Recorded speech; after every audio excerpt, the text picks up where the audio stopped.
as we get down and roll below, caught up in an overflow. Night and you're wrong. Why are you look at me? Set on fire until the dream.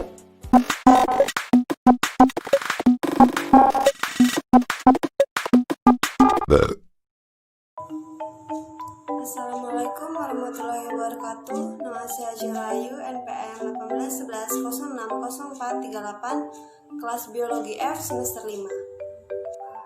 Di sini saya dari kelompok 2 akan menjelaskan materi tentang strategi pengembangan kurikulum berbasis penelitian.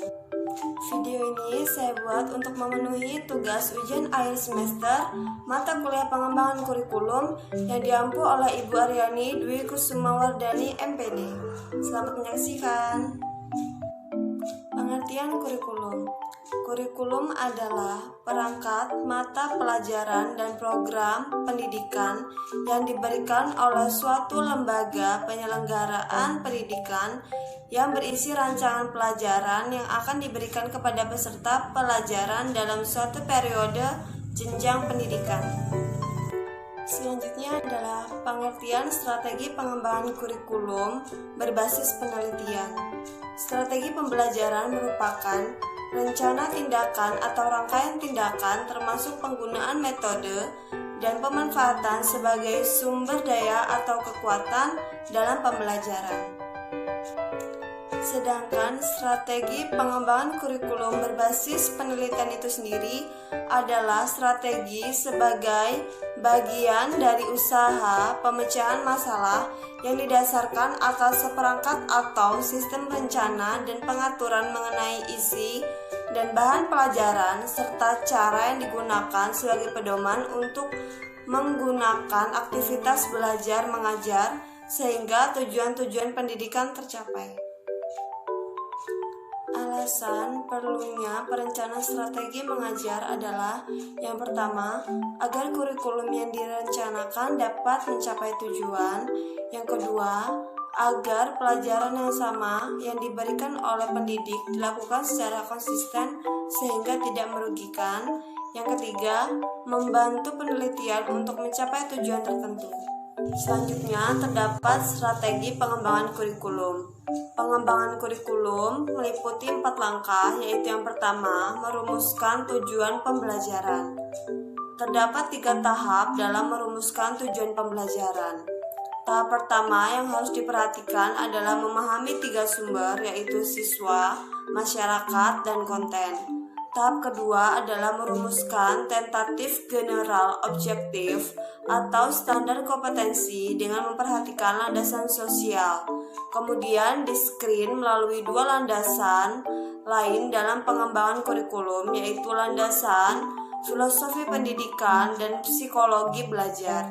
Tahap yang terakhir adalah merumuskan psikis education kompetensi dasar.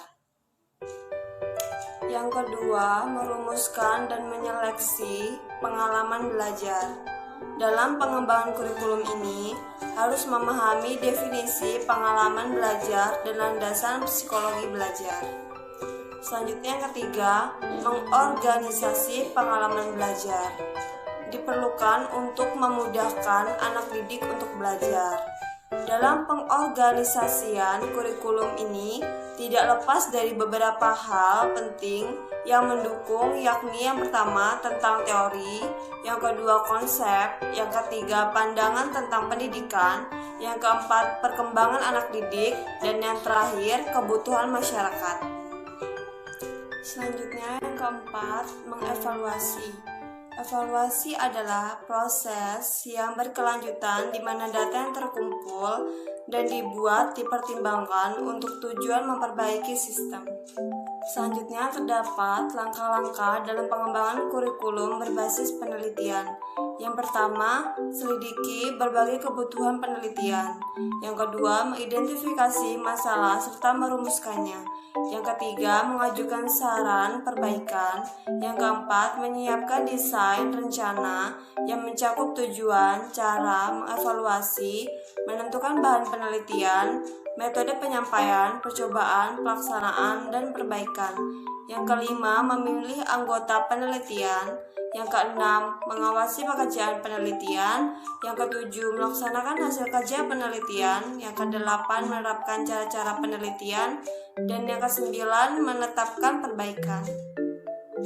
Selanjutnya, terdapat model-model pengembangan kurikulum. Model pengembangan kurikulum ada dua model, yaitu yang pertama, administratif model. Model ini adalah suatu model di mana gagasan pengembangan kurikulum datang dari administrator pendidikan dan para pengguna administrator. Yang kedua, grassroots model. Model ini adalah kebalikan dari model yang pertama, yaitu inisiatif. Pengembangan kurikulum datang dari para pelaku kurikulum, yaitu guru, sekolah, lingkungan, dan stakeholder. Peranan guru sebagai peneliti pengembangan kurikulum. Guru adalah pelaku utama kurikulum baik dari proses perencanaan, penerapan, dan evaluasi kurikulum. Maka keberhasilan pencapaian kurikulum sangat tergantung dari keprofesionalisme dari guru itu sendiri. Maka pentingnya guru dalam kurikulum adalah bahwa bila tidak ada guru maka tidak akan adanya kurikulum. Sekian video dari saya tentang strategi pengembangan kurikulum berbasis penelitian. Semoga bermanfaat. Saya akhiri. Wassalamualaikum warahmatullahi wabarakatuh.